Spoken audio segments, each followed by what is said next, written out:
Hello and welcome. You're listening to episode 171 of PHP Ugly. I am your host, Eric Van Johnson, and with me, my partner in crime, John Congdon. Hello, hello. Hey, did you ever tweet this out? I don't think you did.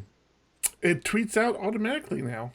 Oh, look at So you. if you go to twitter.com/phpugly, we're actually streaming there now. We stream on Periscope. So you're Fancy. yeah, we should retweet that still. So let's get that going. Back behind the mic.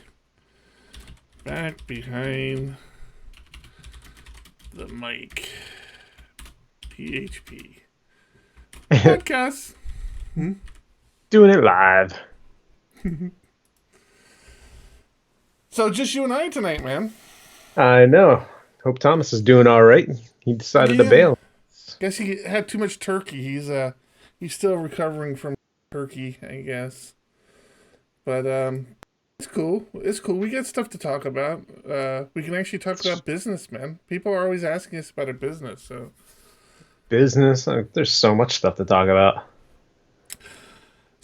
we've been converting people over to employees. You've done an outstanding job at coordinating that. Dang. Are we done now? Do we officially have employees starting January 1st? Well, I was going to talk to you about that. I think we're going to have to start them a tiny bit sooner. Okay. What is that? Uh, Going to figure out the first pay period, but the way we are doing pay periods, I think it overlaps the month a little bit. So we may do it so it's a full pay period on their first paycheck versus doing contractor pay up until the 31st. Because ultimately, what matters is the year they're paid in, not when they worked. Oh, okay. So we would still be paying them next year, but for work they did this year. Right. Which I is get what that makes which would have sense. happened anyway as a contractor, but that way the pay periods aren't funky. Right, right. That makes actually a lot of sense. So cool. How's it feel? Are you feeling different now having employees? You know, I do for sure. It feels more like a real business, at least to other people's perception. It feels that way. Mm-hmm. Uh, it's it's a good feeling. I'm super happy about it. I think I'm more weirded out about hiring employees now. We had that Yeah. where we put an offer out to somebody, they kind of turned us down. Sort of. They wanted us to match an offer that they got from another place, and I was like, Right. good luck. But I mean, even despite that, as contractors, we always had the option to stop a contract with no Mhm. explanation to why. We can just say, hey, thanks for your services. See you later. But now with employees, we have different protocols in place, right? We have to Nope. give reason. Yeah, you can give reason, but the reason is we don't have a contract for you. Mm. Like if we don't have the work to for you as an employee, we don't have to keep you on. Mm. So while in the past it was, hey, we have a contract from a client, and then we bring people on to kind of work that contract, and it has luckily worked out where we've kept people well past that. Now it's if we have a big contract and we need additional people, we can bring them on Mm. and hope it's the same way it has been for the past 6 years where they get to stay on long term. Like it's not going to be a you finish this contract and you're gone. Right. But if contracts are dried up tomorrow and we just didn't have the work, you can still let people go. It's an at a what is it at will state, A right to work state a is right that to what it's work. called? Yeah, something like that. Where Yeah. you know we still have the ability to let people go because of downsizing is what it would be at that Mm. point. Gotcha. Okay. All right. That's good to know. Yeah. I think I'm probably more guilty of this than you are. But like when people turn us down for positions, I like taking it. I take it personally. I mean, it's like, what do you mean no? It's like, yeah, I, I hear you on that, but I don't feel that way. It's like, when somebody's out looking for work and they have multiple interviews, they have to turn somebody down. And with what we were hiring for, we weren't gonna go up to that pay scale.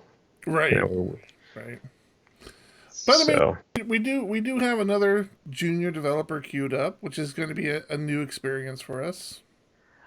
I don't know how much detail we go into this because it was such a weird experience with that one.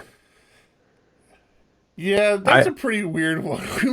We might want to hold no, off on talking about that. no, I think it's still fine to talk about. Yeah, It, it, it happens.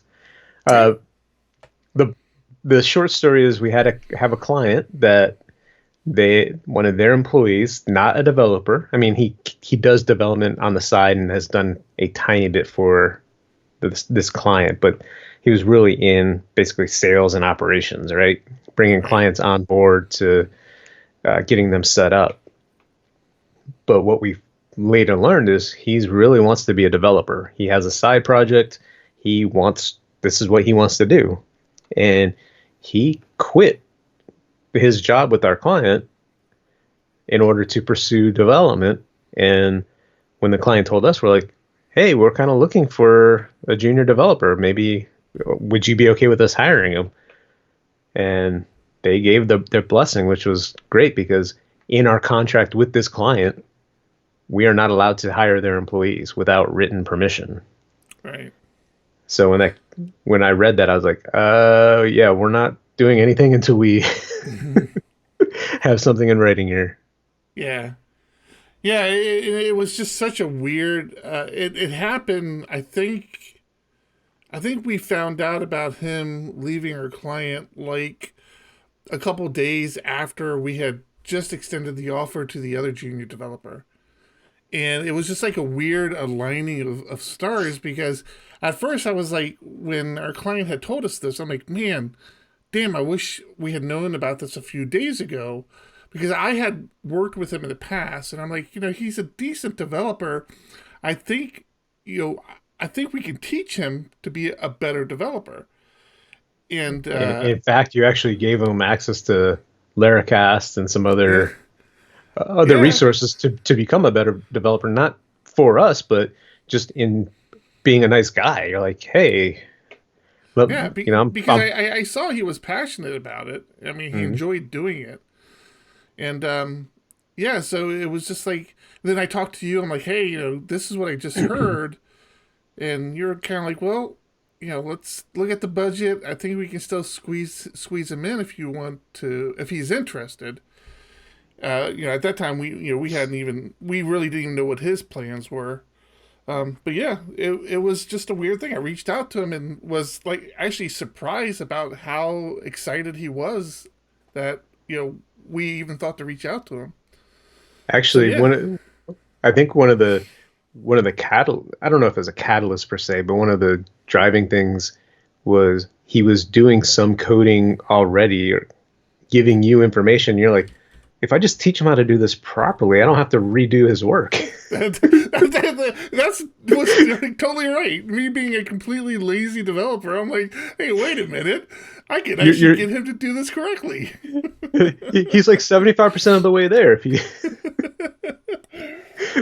let me make this easier on myself. Yeah, and So he's a yeah, smart guy. We've actually been working with him for the last few years, so we know him. We know how he works. We know his mentality and stuff. So it's cool. I'm actually really excited about it. yeah, I'm excited about everything. The employees, the benefits, the running this company a little bit differently than we have in the past.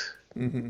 Uh, the benefits was a little weird because we're trying to offer health insurance, and the carrier is coming back saying, "Well, we need 6 weeks of payroll data." I'm like, I don't have 6 weeks of payroll data. I have contractors I'm converting. They're like, too bad. This is what we need. So Really? basically now we have to delay insurance until February 1st instead of January 1st. By end of day, it's not that big of a deal. It's just kind of like, come on, I've got 6 years of data. I could show you I've been paying people for years. Yeah, Why is that not good enough? But yeah. they And have their rules. like you said, I think it just adds to the legitimacy of the business. Hmm. It's yeah, cool. And it's funny because you actually brought up some concepts that like I wanted to kind of throw by you again and talk about. But one of the concepts you brought up to me was as we were figuring out benefits and PTO and sick leave and all that was the unlimited. I think you called it unlimited PTO. Hmm. Explain to me again how that works because it really terrified me when you said it. From my understanding, companies that offer it, they don't people don't take advantage of it. And I guess if people do, if they're not getting their work done and they seem to be taking advantage of it, you let them go. I'm sure you give some sort of warning like, hey, I've noticed you've been doing this. We're going to document that we've talked to you about it. And if it continues, because again, with employees, you have to have cause and Mm-hmm. everything needs to be documented. So you've got to document. You talk to them about it. You gave them an opportunity to change it. But from what I understand, people just they kind of they know where the limits are, and they don't take advantage of it. Would this have been paid time off or just time off without pay? No, it's paid time off. It's Yeah, I'm it's glad we we didn't trust do that one. it. It's we trust you enough to take a reasonable amount of time off for yourself and still get paid. It's a weird concept, but I guess it works. I would entertain the idea of like a 4 day work week before I entertained that. Just because Yeah. there's so much more to kind of police there. It's yeah, I don't know. I mean, man, that would be appealing. Like I'm thinking, if I didn't own the company, if I went to a company and they said, "Oh yeah, we have unlimited PTO," uh, yeah, that would definitely be a draw. And like you said, It's even if I never used it, I would just be like, "That's awesome." yeah. Does it roll I over? I I think I don't know how well it would work in a company like ours. It would work great in a sales role where you have Right, metrics. you metrics that you got to hit. You got to bring in Yeah. so much revenue or you got to increase certain margins. In that case, I see it being a lot easier to police. And Mm-hmm. it's like hell, I got to bring in 10 grand a month in monthly recurring revenue, and I brought in 20 in the last couple of months. I Mm-hmm. deserve to take time off, you know? Yeah, yeah. Especially like you said, you've worked extra hours or something trying to close a big deal or Right. yeah. But So I still think we're being very generous with the PTO that we are offering. So bottom line, oh it yeah, doesn't yeah, I it think so doesn't too. I mean, really matter. basically, the PTO we were offering, if somebody were to take more time off than that, they'd get a talking to. There you go. I mean, am I wrong? you Yeah. know, Yeah. I guess the only thing in what we hadn't talked about is, I mean, we had about maternity paternity leave, which again in the unlimited PTO thing, I can see where that. Oh yeah, I had a kid this year, so I'm going to take off 2 3 weeks because I just created this new life I want to bring Yeah, into the world. we didn't talk about it, but it's in our handbook. Yeah. Okay. All right. That's good. I forget what I ended up doing there. Then I we gotta have a handbook. Woo! yeah, it's as of the I finished it, but it takes time to generate, so I wasn't able to download it, and I haven't been Mm-hmm. back in there since. So Mm-hmm. I'll have to go download it and send you a copy. Cool. Kind of along the same topics of business and running a business. Your thoughts, pros and cons of having an office? I'm still it's still so hard because we are still in the mindset of contractors, so everyone works from home. Mm. For me, it's a convenience thing. I work from home most of the time. Mm. So I really don't know. I think if we were to continue growing and adding people, having an office would be nice. But like the guy we just hired, he's off in what, Boise? Boise, yeah. But it was interesting. The other one who turned us down, he had already stated that. Oh no, I would be coming into the office every day. It's Yeah. like it was because we were like trying to convince him. It's like you don't have to do that. No, no, no. That's how I work. That's how I want to work. It's like okay. Well, he's also very much using us as a learning resource. He knows his limitations and was really wanting almost like hand holding, it sounded like Hmm. in Yeah, development. So being one on one or face to face is helpful there. yeah. So I'm still torn. I don't know if it's location of our current office, the expense of it, the fact that somebody may not be here long term. There's so many questions. I mean, again, I think it speaks to the that perception of legitimacy of your business. I mean, Hmm. I can tell you, I feel so much more at ease when a client says, "Can we come to your office and have a meeting?" And we're like, "Oh yeah, come to our office." Not, well, we don't have an office. Let's meet at this coffee shop, sort of thing. Yeah. Yeah. But again, does that really justify the expense? Which is not. There's no small potatoes. Exactly. So yeah, I I guess don't it's know. something we will be figuring that out in the next few months. We will. Yeah. There's lots to figure out in the next few months. Yes. Lots of fun things to figure out.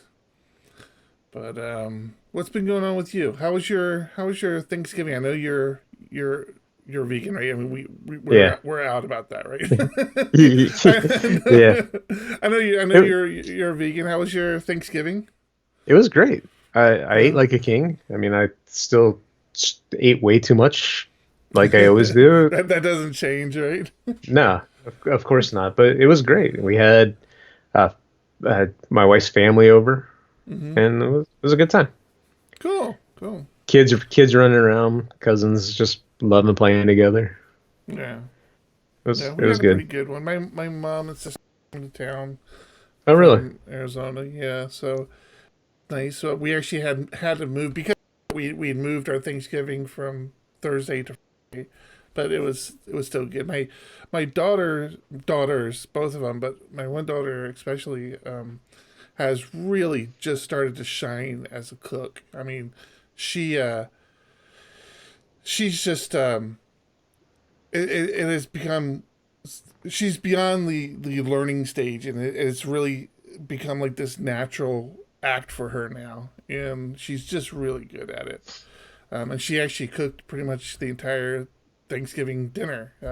She did a great job, so I'm a fan of her cooking. Like I look forward to when she makes dinner because it's like it's going to be something that I'm going to enjoy. See, now I have to have my vegan talks with her and see if I can get her No, to cook better. don't you ruin my chef, man. Maybe she could be an amazing vegan chef for you and get you to go plant based. There's no such thing. Come on. You're an ass. But yeah, we're having quite the little ordeal here in our little town of Poway. Where I live is pretty north of San Diego. San Diego And County East. itself, yeah, San Diego County. Which when people typically say they live in San Diego, they're talking about San Diego County. But San Diego County is massive. I mean, we have like currently right now in San Diego County, you can be on the beach where it's about 70 degrees, or you can be in the mountains where there's snow on the ground today, or you know, or in the desert. or in the desert. Yeah, and this is all San Diego County. Yeah. But we live in this. It's a little city. So this is how recent. This is how small the town I live in is. It didn't become a city until like in the 80s. Like before then, it was unincorporated. So it's just a fairly young city as far as cities go, and but as this kind of weird turn of events, we're one of the few cities in San Diego County that has its own water supply. Like most of the people who are supplying water in San Diego all get it from the same place, but we actually get our water supply separately. It's a benefit, it's a curse, and this week it's been a curse. It was a whole. That's an understatement. It's a whole Flint, Michigan way of life out here right now. Our water supply has been contaminated. Well, it actually hasn't. There was some question about the water supply. This is like the Saturday after Thanksgiving. So, Saturday after Thanksgiving, my mom and sister were leaving when all this went down. There was some question about some contamination. Now, all the testing they've done from the moment that there was some potential issue to today has always come back clean. But it's a process before they have to eliminate everything before they say it's okay to drink. So right now we're still like boiling water, and it's so funny because like I said, they still have like this small town mentality where like people are posting on Facebook, if you need water, if you need blankets or food, come to our house. It's like, we live in, this is a first world country. Just drive to the next town and get water. I mean, it's like, it's not that big of a deal. Of course they're giving away water at like these, locations like City Hall. And people are like just talking about the traffic, and even my wife, she was like, we've got to get down there early. I'm like, I'm not standing in line for water. I will drive to the next town and buy water like a normal person. I'll drive 20 minutes. It's okay. Yeah, exactly. It's like it's not like I'm driving 3 hours up the state to get. It's like I drove further than that to get you Arby's the other day. Are you kidding me? So this has been fun, though. I mean, it's like, it's our office is here in Poway, and because of this water issue, now we bottled water at the office, but because of the water issue, all the restaurants are closed. They've been ordered to shut down. So there are no restaurants open in Poway, and that's an inconvenience. That was what was confusing when I was coming in the other day. I'm like, hey, you want Starbucks? And you said it's closed. I'm like, why is it going to be closed? You have to boil the water. They heat that water up to make coffee. That's a good point. I have no idea. That's an excellent point. Have you ever tried drinking some of that coffee? It's so freaking hot. Oh man, But, that never even occurred to me. So yeah, you said that, and I'm at a red light. So I'm like, okay, I'm trying to order Starbucks, and it's like a mobile ordering not available at this location. I'm like, he was right.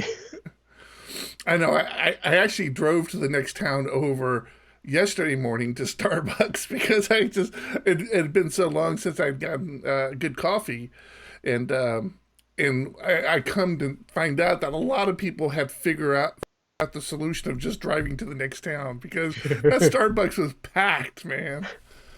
Oh my goodness. Yeah, but your mayor of your little podunk town was on NPR talking about how he still drinks the water. Like he thinks this is ridiculous, and they just had a state inspector at the water plant like a couple of months ago, and whatever they're being cited for, like I guess the water plant now has to go through some massive upgrade because of the storm drain that is right next to the reservoir. They have to get that all cleaned up. All right, let's talk about some coding because we spend a lot of time on Poway. Let's talk code. I'm driving around, dropping my kids off at school this morning, and get a message from a client. Hey, are you around by chance? I'm like, well, I'm dropping my kids off at school. I think one of your pull requests is causing issues in production now. I'm like, in my mind, I'm like, we tested this back and forth. There's no way. What is going on?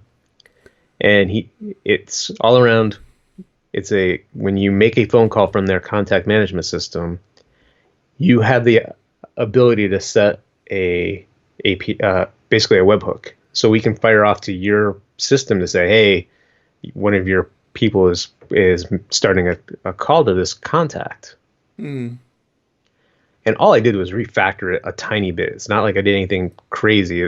This was step one, a refactor so that I can add data later and have tests around it because it was horrible before, right? And he says, if I have this API set up, it fails. If I don't, it works. Which points to my pull request that I just did. Right. Wait, that makes no sense. So I dropped my kid off. I was going to run a couple more errands. I didn't. Came back, got right into work on it. And we were on the phone for a couple hours. We found out how to fix it rather quickly in production. It doesn't sound rather quickly if it took a couple hours. Well, we were able to put a patch in while trying to figure out the root cause of it. Gotcha. And the root cause wasn't my pull request at all. Okay, that's good to hear. The root cause would never have been caught in dev in any sort of development environment because it was there were a couple of things that happened. Another developer, friend of the show, Tim Lytle, trying to improve. Former friend of the show. trying to improve the code base, introduces middleware. Middleware. Lovely middleware. You think, hey, he's introducing middleware. What's the big deal? Well, when you have other code that relies on the way the system worked before, that can cause issues. So in a handful of places, we shut down the connection, and shut down output buffering, spit out whatever content we have, close the HTTP connection, and can continue processing. I do this at that API point because I need to hit your API to say a call is happening, but I also need the web server or the website to be functional. Right? So I shut down. Basically, they start a call. I need the browser to continue and work where they can take notes and do whatever they need to do while hitting your API. Now you would say, well, put that into a worker. I had done that originally a couple years ago, but people needed it more real time. And we had one big client where their API took like 2 seconds to respond, which backed up all the jobs. So it wasn't anywhere near real time. So I'm like, oh, I got this. I'll do an async request, close the connection, and let it keep working. No big deal. Well, in doing that, you send the output. And I just waited for the request to finish and then returned. Well, now with the middleware, it got the response of basically a blank response, which the HTTP response object, the server response object, threw an exception because output had already happened. So then it would go up the chain with the exception being thrown. Now it's trying to output we're sorry, our texts have been notified, that type of messaging. Right, yeah. Which continued to break things. But it would not have happened in development. And here's where it gets really crazy. In production, it's being thrown onto AWS with load balancers in front. The load balancer has the ability to upgrade to HTTP 2, and we weren't specifying 1.1. Okay. So in the HTTP 2 specification, I'm sending back, here's the content length, here's the content. Then later on, when all this exception crap happened, we were outputting more data, which basically broke HTTP 2 and said there's a protocol violation. Really? So in development, we don't have all that fanciness. We just have an Apache server, right? Right. So it's not being upgraded to HTTP 2. So it's like that's the first time I've heard something like that. That's crazy. Yeah, so it's just this weird mix of things, and at the same time, like, okay, we know what happened. I throw an exit, so I close the connection. I now wait for the async call to happen, and then exit. Everything works fine. Mm. Tim already had a pull request open that basically did that same thing, but back at the the error handler, the catch block. So it was like, hey, if you Mm. get this error, just exit and you're done. But we couldn't recreate it reliably in all environments. So even though we Right. knew what it was, if you tested on this domain, we always saw the error. And if we tested on another domain, we didn't always. It was mind boggling and frustrating at the same time. And is that because some of the domains weren't behind HTTP two or? No, we were hitting it with curl so that you can that's how we actually saw the upgrade to HTTP2. We saw the protocol violation because in the browser you didn't see any of this. It basically Right. returned a blank response. And in one of the cases, we saw that it only returned a partial JSON block before the the error happened. So we still don't know how that happened and why in some instances it returned no data, other instances it returned the data but still had the error. Mm-hmm. So there was nothing consistent, nothing that we can point to say for 100% sure this will fix it. So in the end, we reverted the middleware for now until things could get stabilized and we could do more testing, which sucks. I Interesting. mean, we've been trying to get middleware in there for a year now, Yeah. and it gets in there and gets reverted, and I hate that feeling. I know I'm sure Tim was bummed, but I hate having PRs reverted. Especially when you know that you have the fix there, but because you can't 100% sure say it's fixed, it can't be accepted. Well, and so this has always been one of the things that terrified me is something like that. You said that the middleware had been put in for a while, right? No, it hadn't Oh, been. It oh, happened to go you're. live.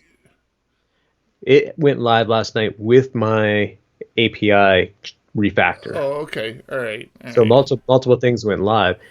Both of them tested tons in development. Mm, Everything tested fine. So again, you it was a weird situation there of everything colliding at once with this HTTP2 piece being put in there. right. And this is why we So do not do frustrating. deployments on Friday, Yeah, right? that is true. Uh, Yeah, what a pain. the worst part is, you know, companies as big as this client rely on stability.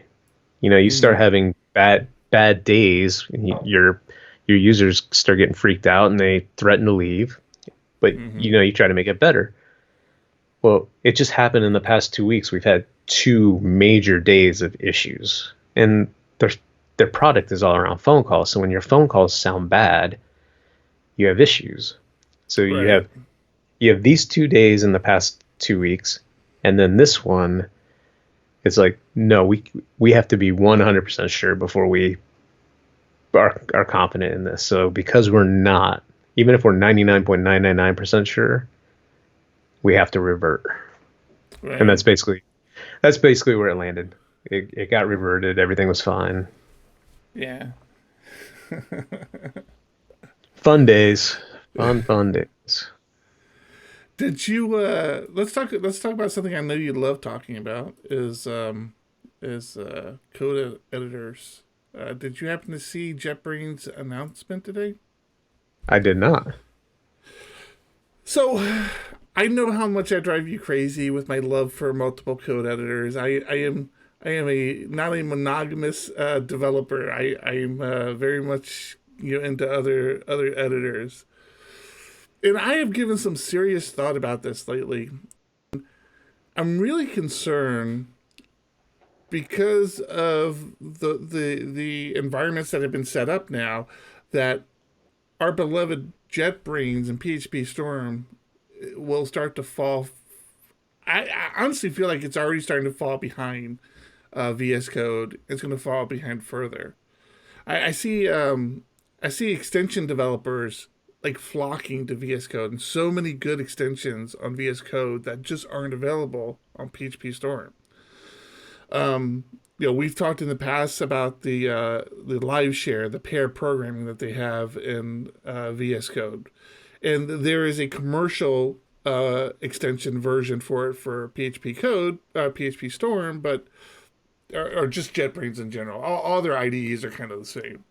Mm. But it's like, it didn't work as well. You had to pay for it and all that. And then I was going through it like last week, and I noticed I had forgotten I had this GitHub extension. I'm like, shoot, what's this thing do again? I forget. And I clicked on it, and I came to the realization that I can actually manage pull requests through VS Code. I'm like, this is actually really nice. It's like, this is super nice. So I saw you tweet about that. Yeah, because you know obviously, but I work on multiple projects where I'm responsible for doing code review on multiple different projects, and it was just so nice to have all those projects defined in VS Code, and just clicking between them, looking at all the pull requests, as opposed to going to GitHub and clicking around, because some are in our repos, some of them are in client repos, and you're constantly having to bounce all around. I just have it all configured in VS Code. So I've been finding myself starting to gravitate back to VS Code. I'm kind of actually fighting using it as my code editor, because I just keep saying no. I'm just going to stick with PHP Storm, because I spent a lot of time getting PHP Storm configured how I want it. But I also have VS Code pretty much configured the same way, and it didn't take me nearly as long to do it. So I still don't know the big thing that always drew me to PHP Storm was the conflict resolution when I pulled down branches off of GitHub. PHP Storm hands down had the best conflict resolution. Now I haven't done that in VS Code yet. I'm curious what that looks like, because when I do the code reviews, it's just like the GitHub website, where I have a side by side. It shows me what's been added, what's been taken away, which is how the conflict resolution works in PHP Storm. So if they have that sort of same conflict resolution in VS Code, I'm having less and less reasons to stick with it. But then I just downloaded VS Code. But then JetBrains had a big announcement today. I'm like, all right, this is going to be cool. What's this going to be about? They even teased at the beginning of it of how one of their longest standing requests out there has been pair programming, shared coding. And so I'm like, oh shit, they're coming out with it. They're going to have pair programming. This is going to be cool. I mean, it's not something I use a lot, but it's definitely one of those nice to haves. And with a junior developer coming on, I could definitely see using it more. But it ended up going down this really weird rabbit hole. So they introduced this new product that they're launching called Space, and it's like a Slack Jira sort of competitor. It's like they're trying to fit into like this field that's already so super crowded with people doing the same thing, and they're basically doing it as well. It's like there's this whole collaboration kind of suite, and as a developer and as a user of the JetBrains products, it looks appealing. But at the end of the day, it's like, there's like a million other products that do this. It's, I don't know. But anyways, they launched something called Spaces. I'll put it in the show notes. I'll send you a link, John, since you haven't seen it. I'm looking at it now. I found it. Yeah. But Space was born out of our own needs at JetBrains. which is always their little hook is we built this because we had a need. It's like, oh, come on, guys. I am curious like how tightly it integrates with GitHub because again, VS Code. I like the fact that I'm interacting with the GitHub pull request. I'm just not on the GitHub webpage. And I'm curious if this is like that. But then again, they throw in the whole communication Slack sort of format where it's like, oh, another Slack competitor. Automated CI/CD based on the Kotlin scripting. Yeah. Planning tools, issue tracking. Yeah, it seems like it's trying to do a lot. It's just a lot of random stuff. It's like, oh, and look, you can see when people are on vacation. I'm like, wait, what? Did it really say that? Yeah, that becomes a big deal. Oh, the team directory. It's all because it's all around teams and organizations. So I could see that if I'm gonna assign somebody like, hey, I need a code review done, and they're on vacation. That kind of sucks. Yeah. And again, if you're using the tool where you're assigning the code review and that tool had the ability to tell you that that person's on vacation, yeah, that's all great, but such an edge case. Yeah. It'll be interesting. Although, with the way you talk about VS Code, I'm seriously thinking about giving it a try. Well, and this is what got me thinking about it again. It's like, this is the problem. It's like JetBrains, they're like corporate now, or they feel like they've gotten this corporate mentality where they're not, I don't know, it's like, I don't think they're out of touch with developers. It's just, I don't know. They're it's been a while since they've introduced a new feature that it's been like, oh, wow, that's awesome. That's an awesome feature. I'm glad I have PHP Storm. Whereas Code, it's like, it seems to be this constant thing of being produced. If it's not a new feature actually in the core of VS Code, it's this awesome new extension that somebody's come out with. I just don't see that same extension development happening in JetBrains products. I mean, they have plugins, and there's some great plugins out there, but I can't tell you the last time I've stumbled across a new plugin where I've been like, oh, this is cool, I'm happy this is out there. Jishu says $100 a month per user for enterprise. Wow. But yeah, I think there's a free tier as well, Jisoo. And the tiers are around like how many apps you can have associated to it and how many calls you can make, and that's also a bunch of things. That's the high end enterprise level too. Right. And there's a free tier, right? Are you looking at that? Yeah. There's a free tier. It's around the CI credits per month. You can only do so many continuous integrations. That's weird. I don't understand that limitation. It's like, why? It's all automated, I don't know. So they're offering a service now. Kind of like Jenkins internally, I'm assuming, or Scrutinizer, or any of these others, Circle, any of these other ones that are doing CI/CD for you. Yeah, basically. I mean, I don't know. Good for them. Maybe it'll work out great. But maybe. See, JetBrains must really going all in with the lots of stuff. They have a free for people that don't know JetBrains products, they have an EAP program, which is an early access program. So JetBrains products you pay for, for a long time, and I think I still stand behind this, I said, if you make money coding, invest in JetBrains tools. I mean, it kind of makes sense. I'm still kind of saying that, but I don't know for how much longer.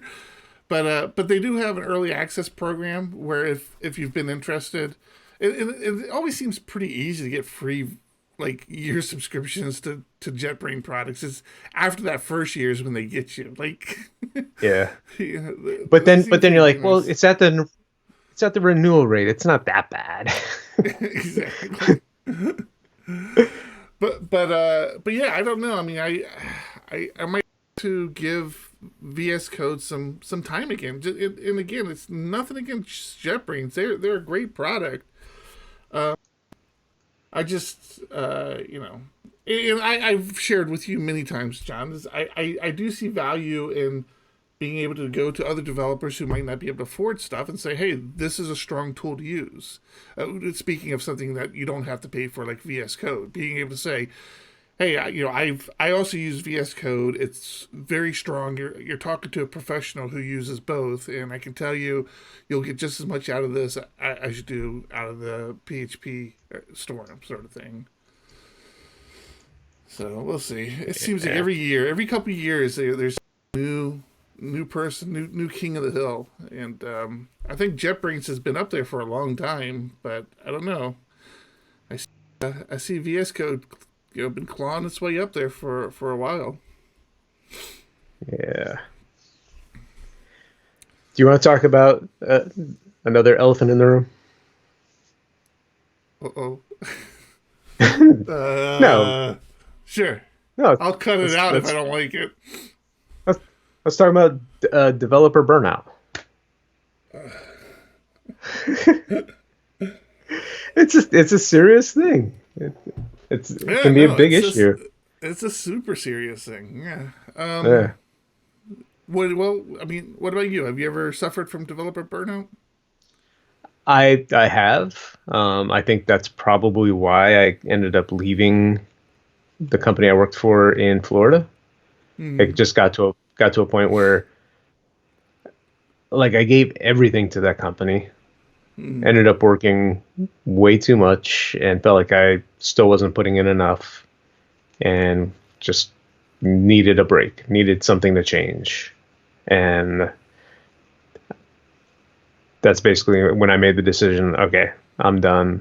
I'm out, and talked to Jackie and we're like, well, since this isn't our future, let's look at moving, and that's how we ended up in San Diego. Wow. So yeah, it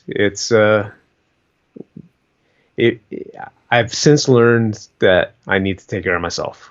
That's why I have no qualms with taking an hour and a half to 2 hours at lunchtime to go run and play ultimate frisbee, because to me that gives me that break, that space, the me time.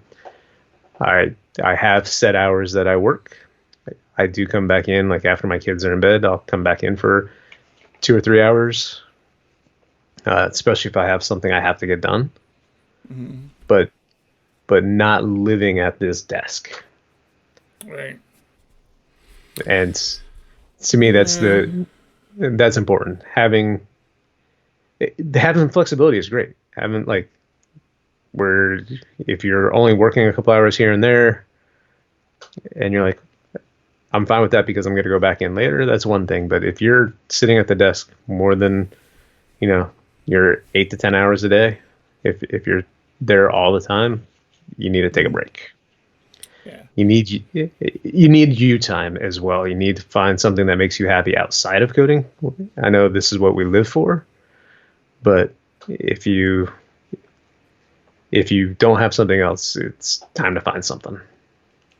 Yeah. So obviously, I mean, and the reason you said it was elephant in the room because it was a topic I brought up to you.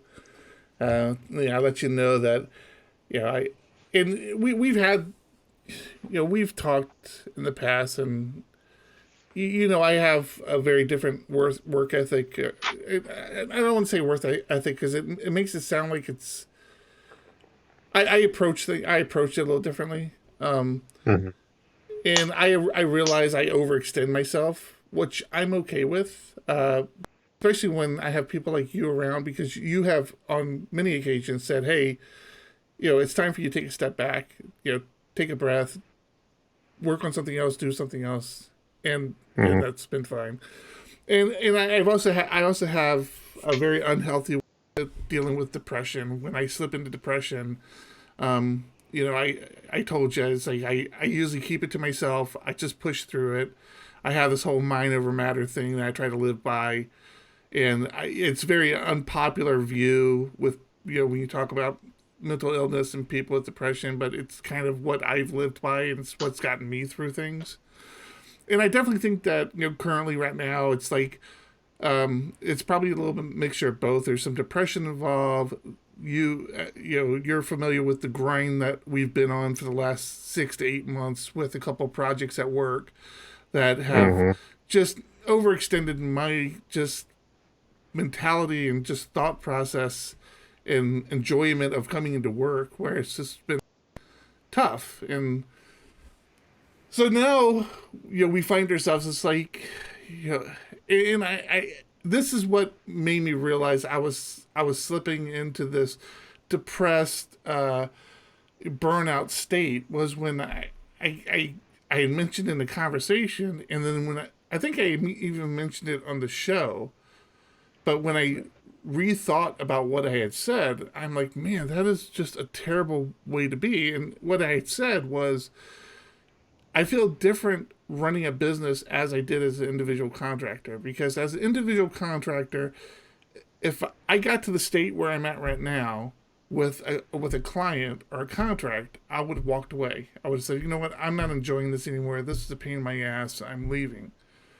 As a small business owner, when that contract, when you have 5, 6, 7 other developers dependent on that contract, you feel like the state of you're stuck, like you're trapped. It's like, I can't walk away from this contract. This contract is too important to the business, and that's what really started to spiral me down this path of burnout. It's just like, we've got to push through this. We've got to do better. We got to do, and it doesn't help that like every project management I tried to put in place to help streamline things just seems to blow up in our face. It's like, it's just, I just feel like I've been drowning in quicksand, and it's nothing I can do or say changes that.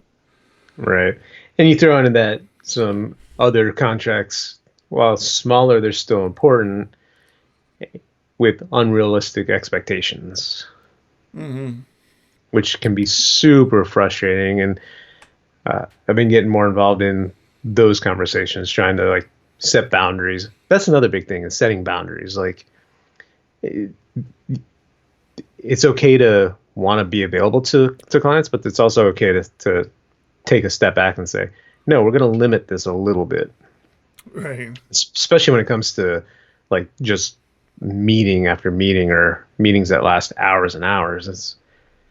You got to sit back and realize, once you're on the phone for over an hour, it's not productive. Right. Yeah.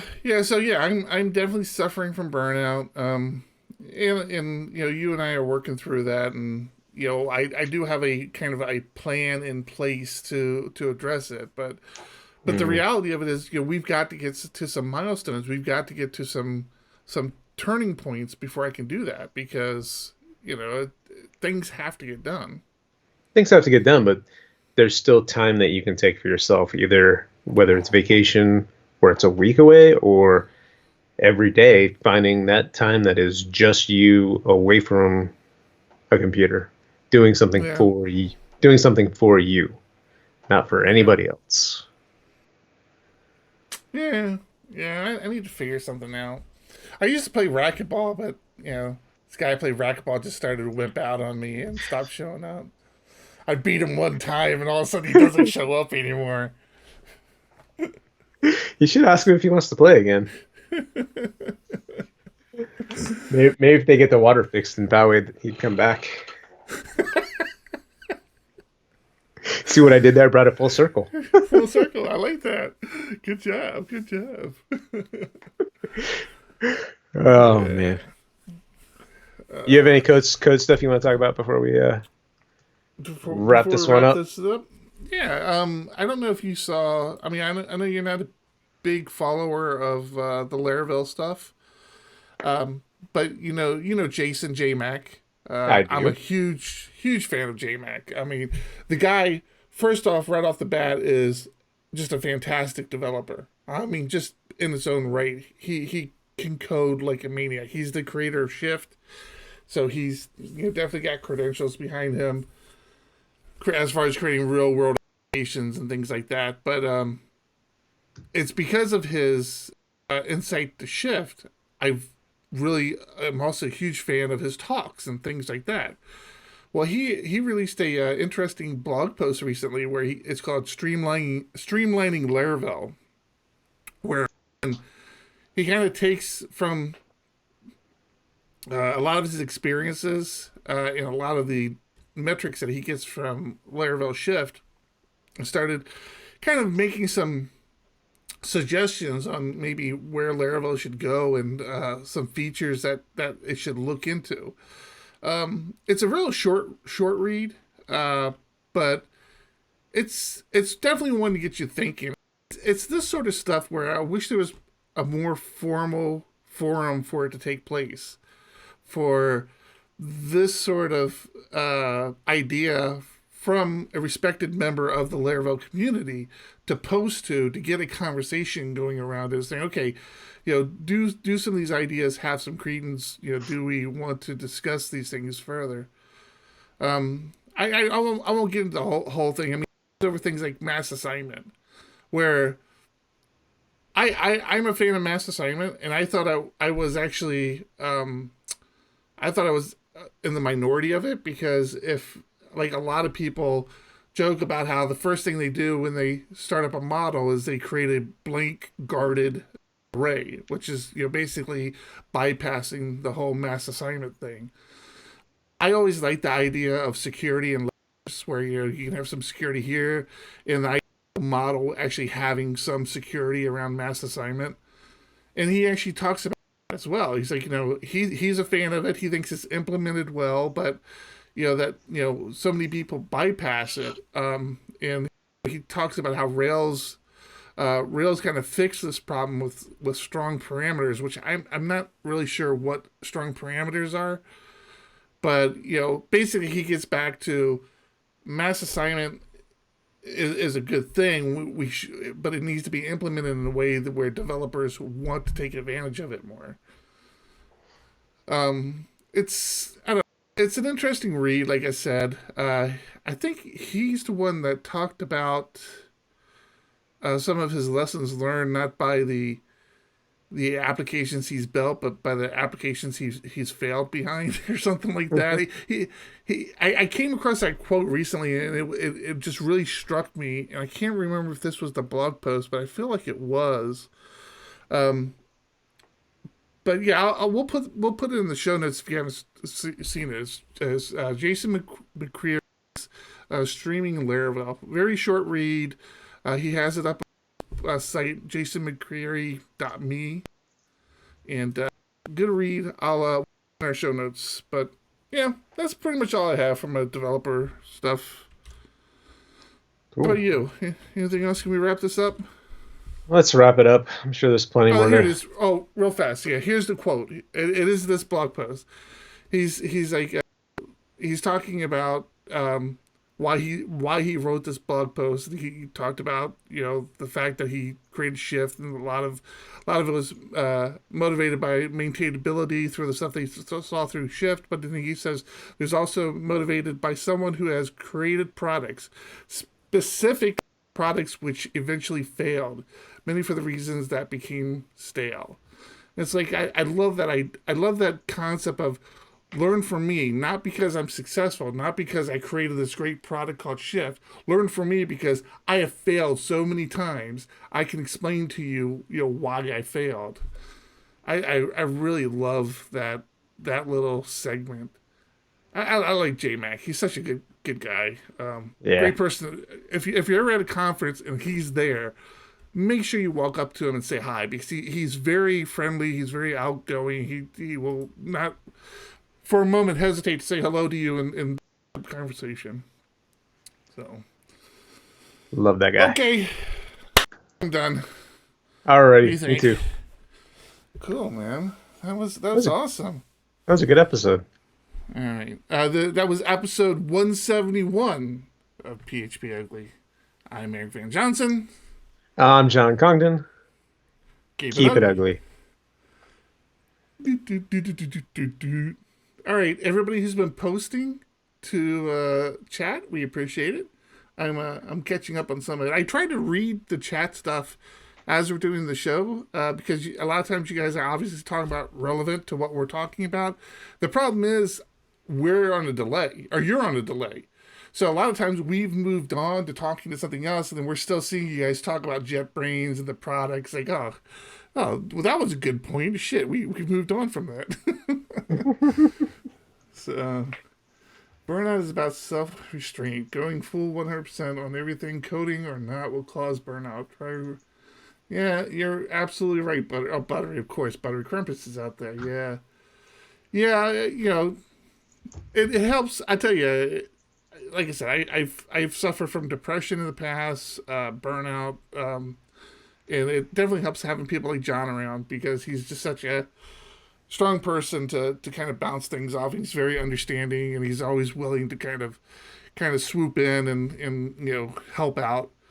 I think it also helps out where occasionally, like, this will get cut from the podcast so you guys get some insight. But I'm like, we're dealing with the client, and I'm like banging my head trying to deal with the client, and I start to feel like it's me.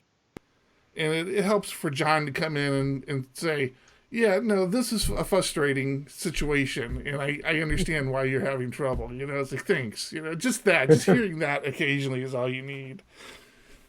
But, yeah. Let's see, what else do we got here? Good to see you, Buttery. Ian talking about PTO.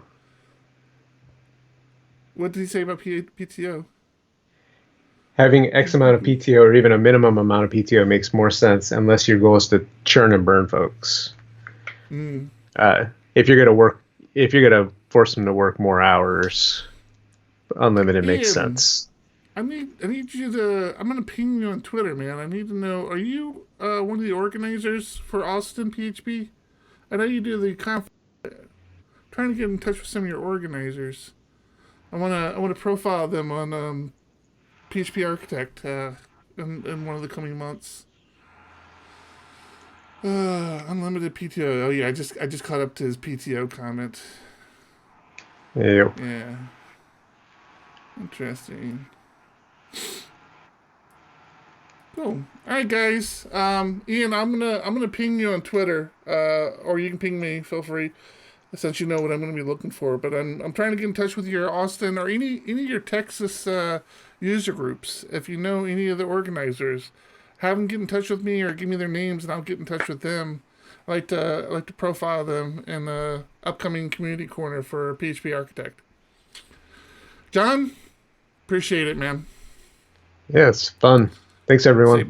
Say bye to everybody. We're gonna hang up. Bye. I did. Thanks, everyone. Bye.